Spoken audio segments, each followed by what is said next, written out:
ദൈവനാമത്തിന് മഹത്വമുണ്ടാകട്ടെ. ഉൽപ്പത്തി 18-ാം അധ്യായം. കനാനിലെത്തിയതിനു ശേഷം 5-ാം തവണ കർത്താവ് അബ്രഹാമിന് പ്രത്യക്ഷനാകുന്നു. ഒന്നാമത്തേത് ഉൽപ്പത്തി 12-ാം അധ്യായത്തിന്റെ 7-ാം വാക്യത്തിൽ യാഗപീഠം പണിത ശേഖേമിൽ വെച്ചും, രണ്ടാമത്തേത് ലോത്തുമായി വേർപിരിഞ്ഞതിനു ശേഷം 13-ാം അധ്യായത്തിന്റെ 14 മുതൽ 17 വരെയുള്ള വാക്യങ്ങളിലും, മൂന്നാമത്തേത് ലോത്തിനെ രക്ഷിച്ച് മൽക്കീസേദെക്കിനെയും സന്ദർശിച്ച് മടങ്ങിയതിനു ശേഷം ഉൽപ്പത്തി 15-ന്റെ 1 മുതൽ 21 വരെയുള്ള വാക്യങ്ങളിലും, നാലാമത്തേത് ഇസ്മയേൽ ജനിച്ച് 13 വർഷങ്ങൾക്ക് ശേഷം ഉടമ്പടിയുടെ അടയാളമായി പരിച്ഛേദന സ്ഥാപിക്കപ്പെടുന്ന സന്ദർഭത്തിലും ആയിരുന്നു. ഉൽപ്പത്തി 17-ന്റെ 1 മുതൽ 22 വരെ. 5-ാമത്തെ ദിവ്യ സന്ദർശനം നടക്കുന്ന സന്ദർഭത്തിൽ അബ്രഹാം താനുമായി സഖ്യതയുള്ള മമ്രയുടെ തോപ്പിൽ കരുവേലക മരങ്ങൾക്കരികിൽ കൂടാരമടിച്ച് താമസിക്കുകയായിരുന്നു. വെയിൽ ഉറച്ച നേരത്തെ കൂടാരവാതിൽക്കൽ ഇരിക്കുമ്പോൾ 3 സന്ദർശകർ കടന്നു വരുന്നു.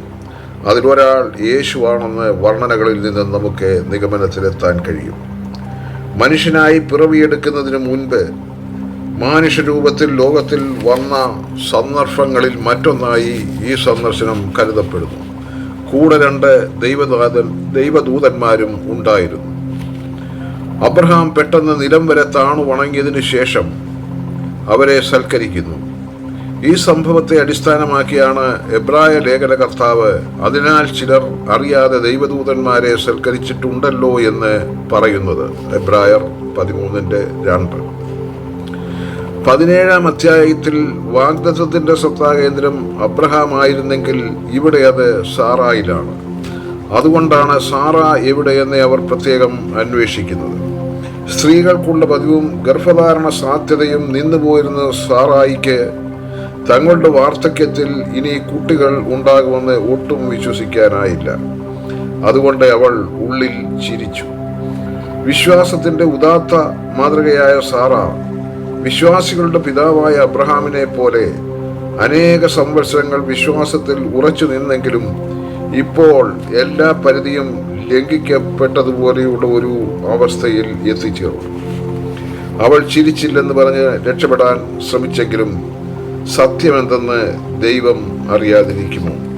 ദൈവത്തിന് അസാധ്യമായത് ഒന്നുമില്ല.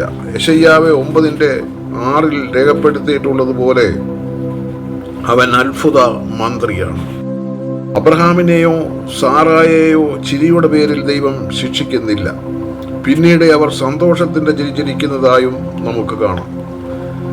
ഒരാണ്ട് കഴിഞ്ഞ് അവൻ അബ്രഹാമിന്റെ അടുക്കൽ മടങ്ങി വരുമെന്നും അപ്പോൾ അവന്റെ ഭാര്യ സാറായിക്ക് ഒരു മകൻ ഉണ്ടാകുമെന്നും കർത്താവ് അരുളി ചെയ്യുന്നു. വാക്യം 10.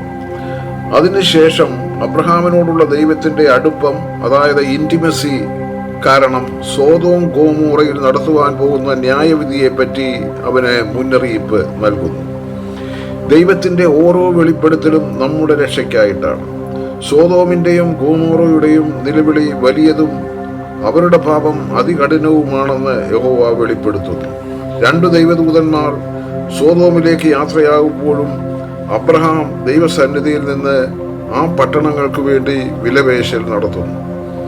അബ്രഹാമിന് ദൈവം ഇക്കാര്യങ്ങൾ വെളിപ്പെടുത്തുന്നതിന് കാരണമായി പറയുന്ന ഒരു കാര്യം സത്യമാണ്: അവനിലൂടെ ഭൂമിയിലെ സകല ജനതകളും അനുഗ്രഹിക്കപ്പെടും. വാക്യം 18.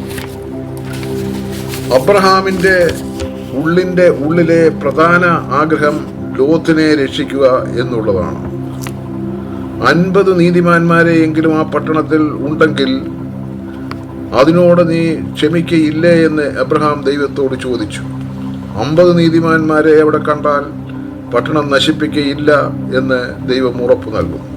അബ്രഹാം പിന്നീട് അത് 45, 40, 30, 20 ഇങ്ങനെ കുറച്ച് അവസാനം 10-ലെത്തിക്കുന്നു.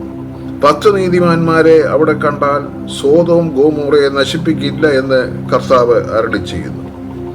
ദൈവവുമായി ഇങ്ങനെ ഒരു വിലപേശൽ നടത്താൻ അബ്രഹാമിന് ശക്തിയും അവകാശവും നൽകിയത് ദൈവവുമായി അവനുള്ള ഉടമ്പടിയുടെ ബലത്തിലായിരുന്നു.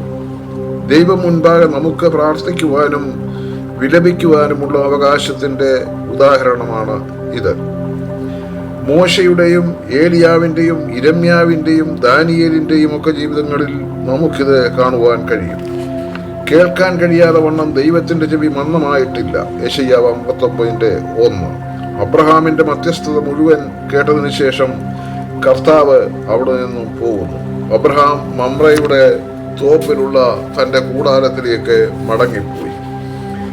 ഉൽപ്പത്തി 18-ാം അധ്യായം അതിഥി സൽക്കാരത്തിൻ്റെയും അസാധ്യമെന്ന് കരുതുന്ന സാഹചര്യങ്ങളിൽ പോലും നിലനിൽക്കുന്ന അചഞ്ചലമായ വിശ്വാസത്തിൻ്റെയും മറ്റുള്ളവർക്ക് വേണ്ടി മധ്യസ്ഥത വഹിക്കേണ്ടതിൻ്റെ ഉത്തരവാദിത്വത്തിൻ്റെയും പാഠങ്ങൾ നമ്മെ പഠിപ്പിക്കുന്നു.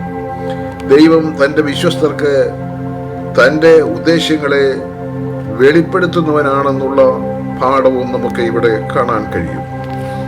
ദൈവം നിങ്ങളെ എല്ലാവരെയും അനുഗ്രഹിക്കട്ടെ.